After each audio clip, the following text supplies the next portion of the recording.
నా అన్వేషణ Instagram account ban అయితే అయ్యింది. సో, ఈ విషయం సోషల్ మీడియాలో ప్రతి ఒక్కరు కూడా వీడియో చేసి, నా అన్వేషణ ఇన్‌స్టాగ్రామ్ బ్లాక్ అయిపోయింది అని చెప్పి ఫుల్‌గా ఎంజాయ్ చేసేవాళ్ళు చేస్తున్నారు. అండ్ ట్రోల్ చేసేవాళ్ళు చేస్తున్నారు. అరే! ఎందుకు బ్లాక్ అయ్యిందని చెప్పి ఫీల్ అయిన వాళ్ళు కూడా చాలామంది ఉండే ఉంటారు. బట్ ఇక్కడ చూసుకుంటే దీనికి అంటే నా అన్వేషణ అకౌంట్ ఈ మెటా ఎలా అయితే డిలీట్ అయితే చేసిందో కొన్ని రిపోర్ట్స్ వల్ల, అలాగే కొన్ని పోలీస్ కంప్లెయింట్స్ వల్ల. సో, దీని మీద నా అన్వేషణ రియాక్ట్ ఎలా ఉంటుంది అని చెప్పి ఒక వీడియో అయితే చేశాడు. సో, ఆ వీడియో చూసిన తర్వాత పిచ్చండి ఇది. నిజంగానే పిచ్చిది అనాలనిపించింది. ఎందుకంటే తను బేసిక్‌గా వ్యూస్ కోసం, అలాగే మనీ కోసం ఎంత డిసపరేట్‌గా ఉంటాడో మనందరికీ బాగా తెలుసు. ఎందుకంటే తన వీడియోస్ నేను చాలా బాగా ఫాలో అవుతా. బట్ ఇప్పుడు ప్రెజెంట్ ఆ కాంట్రవర్సీ తర్వాత తను ఏదైతే ఇప్పుడు వీడియోస్ చేస్తున్నాడో, ఏదైతే నాకు డబ్బులొస్తున్నాయి నెల నెల యూట్యూబ్ నుంచి, నన్ను ఇన్‌స్టాగ్రామ్ ఒకటి ఉంటే ఏంది, పీకితే ఏంది అనే మాటలు మాట్లాడుతున్నాడో, బట్ తను బేసిక్‌గా ఒక పిచ్‌లోకి వెళ్ళిపోతున్నాడు. ఒక ట్రాన్స్‌లోకి వెళ్ళిపోతున్నాడు. ఏందంటే ఒకటి మన దగ్గర నుంచి వెళ్ళిపోతుందని తెలుస్తున్నప్పుడు, వెళ్ళిపోతుందని అర్థమవుతున్నప్పుడు, అది మన దగ్గరికి రావట్లేదు. ఏం చేయాలని చెప్పి అర్థం కాని పరిస్థితిలో ఉన్నప్పుడు మనకు ఒక డిప్రెషన్‌లోకి ఒక దాంట్లో ఒక ట్రాన్స్‌లోకి వెళ్దాం చూడు. అలాంటి సిట్యుయేషన్‌లో మన నా అన్వేషణ ఉన్నాడు. సో, అసలు ఏంటి ఈ ఇన్‌స్టాగ్రామ్ అకౌంట్ ఎలా బ్లాక్ అయింది?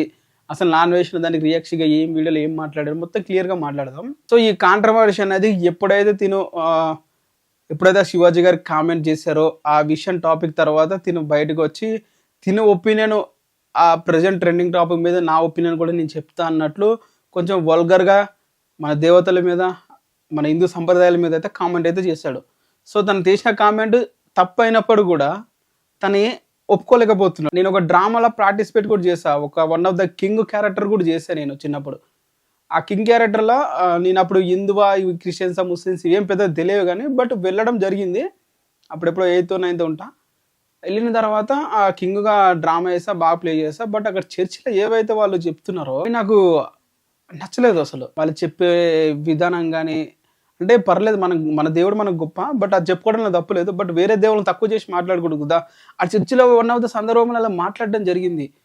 సో, అప్పటినుంచి నేను చర్చిలకెళ్ళడం మానేసా. బట్ అప్పుడప్పుడు నేనైతే అందరి దేవుళ్ళని మొక్కుతా. ఎందుకంటే మనం సెక్యులరం కాబట్టి ప్రతి ఒక్కవాడిని కూడా మొక్కుతాం హిందువులం కాబట్టి. బట్ ఏమైంది ఇతను చిన్నప్పటి నుంచి ఉన్న ఆ సైకాలజీ వల్ల ఇట్లా హిందువుల మీద హేటెడ్ అనేది తన లోపల ఉన్నది. బట్ తను ఎంత హిందువుగా నేను దేవుడిని మొక్కుతా, నేను మహాభారతం చెప్తా ఇవన్నీ చెప్పుకున్నప్పటికి కూడా తన లోపల హేటెడ్ అనేది అలానే ఉండిపోయింది. సో, ఆ కాంట్రవర్సీ ద్వారా తన హేటెడ్ ఫుల్‌గా బయటకొచ్చేసింది. ఇంతకుముందు చాలా కాంట్రవర్సీ చేసినా కూడా తనే హైలైట్ అయ్యి తనకే అడ్వాంటేజ్ అయ్యాయి. బట్ ఈ కాంట్రవర్సీ మొత్తం తిరగొట్టింది దానికి. ఈ విధంగా కొట్టడం వల్ల సో, తను ఏం చేయలేక అర్థం కాక ఇన్‌స్టాగ్రామ్‌లో నన్ను ఫాలో అయ్యే వాళ్ళు చాలా మంది ఉన్నారు. నాకేమైనా ఫరక్ పడదు. నేను ఏమైనా కామెంట్ చేసుకుంటా అని చెప్పి లైన్‌గా వీడియోలు అప్‌లోడ్ చేసుకుంటూ వచ్చాడు.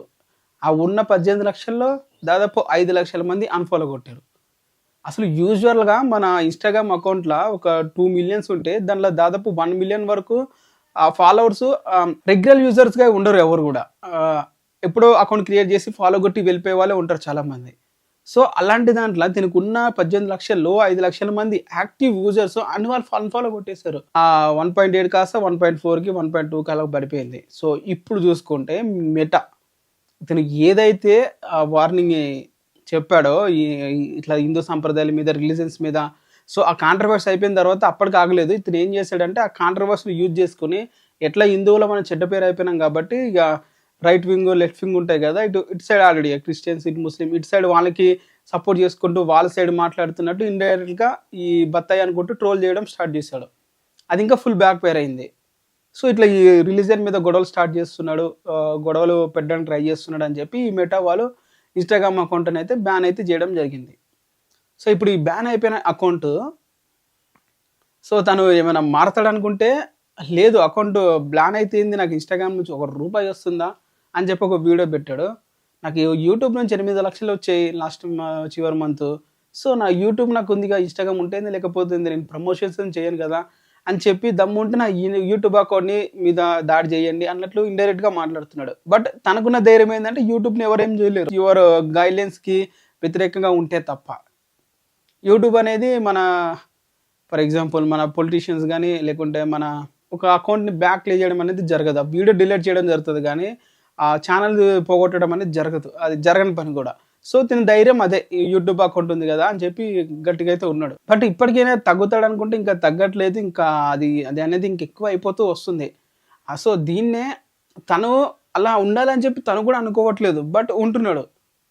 ఎందుకంటే ఏం మాట్లాడాలో ఏం చేయాలో అర్థం కాక. ఫర్ ఎగ్జాంపుల్ మామూలుగా ఈ కాంట్రవర్సీ లెస్ డేనే వచ్చేసి తను ఏదో ఒక ట్రావెల్ చేసేసి అక్కడ వీడియోస్ చేసుకుంటూ వెళ్ళిపోతే దీన్ని పెద్దగా ఎవరు అసలు ఇంతగానో రచ్చ చేసేవారే కాదు.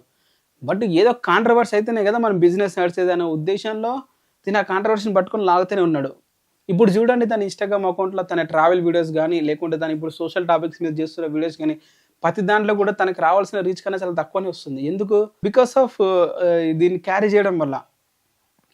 మామూలుగా యూజర్గా మన యూట్యూబ్లో కానీ ఇన్స్టాగ్రామ్లో కూడా ఉన్న యూజర్స్ ఒక 1 మంత్ 1 ఇయర్ వరకు మన వీడియోస్ అన్నీ ఫాలో అయ్యి తర్వాత మన వీడియోస్ జోలికే రారాలు, చూడడమే మానేస్తారు. అలాంటి ఉంటుంది యూట్యూబ్లో ఆల్గరిథంలా. బట్ తినే యూజర్లు స్ట్రాంగ్గా తినే వీడియోలు ఎక్కువ చూస్తూ ఉంటారు. బట్ తిని చేసిన ఈ కాంట్రవర్సీ వల్ల ఇలాగైతే దీనికైతే ఎదురు దెబ్బ అయితే పడిందనే చెప్పాలి. సో ఒకటి బేసిక్గా ఒకటి మర్చిపోకండి ఎప్పుడు కానీ, అటు ఔరంగజేబు కానీ లేకుంటే ఆ మొఘల్స్ కానీ వీళ్ళందరూ కూడా మన ఇండియా మీద దాడి చేసి మతం మారండి అని చెప్పి మన భారతదేశంలో ఉన్న ప్రతి ఒక్కరిని ఫోర్స్ చేసి కొంతమందిని మార్చేశారు. అయినా కూడా ఈ 100 ఇప్పుడు 120 కోట్ల మందిలో ఒక 30 కోట్ల మంది, ఒక 40 కోట్ల మంది సపరేట్ ఉంటే మిగతా 80 కోట్ల మంది ఒక హిందువులే ఉన్నారు.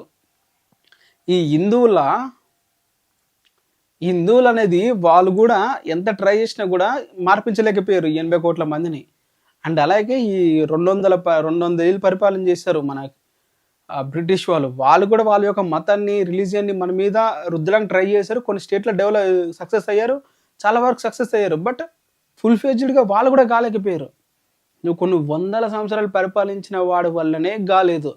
హిందూ దేవతలను తక్కువ చేసి, హిందూ దేవతల్ని మతం మార్చి, దేవతల్ని తక్కువ చేసి చూడాలి చూపించాలనుకున్న వాళ్ళే ఎంత ట్రై చేసినా వాళ్ళ వల్ల కాక వెళ్ళిపోయారు, పారిపోయారు ఇండియా నుంచి. నువ్వెవడు అసలు? నువ్వెవడు హిందూ దేవతల మీద, హిందువుల మీద కామెంట్ చేయడానికి? ఓకే, నీకు ఒక సందు దొరికింది బతాయి అని చెప్పి బీజేపీ వాళ్ళ మీద పడ్డావు. ఎందుకంటే వాళ్ళు కాషాయం రంగు కాబట్టి వాళ్ళని ఇండైరెక్ట్గా మనం ట్రోల్ చేయడానికి ట్రై చేస్తున్నావు. ఎందుకంటే నువ్వు ధ్రువరాత్రిని ఫాలో అవుతున్నావు అని అర్థమవుతుంది. తను మోడీ మీదనే డైరెక్ట్ వీడియోలు చేస్తున్నాడు కదా, తను ఎవడేం చెయ్యట్లేడు, సో నన్ను కూడా ఎవడేం చెయ్యడు అని చెప్పి ఫీల్ అవుతున్నావు.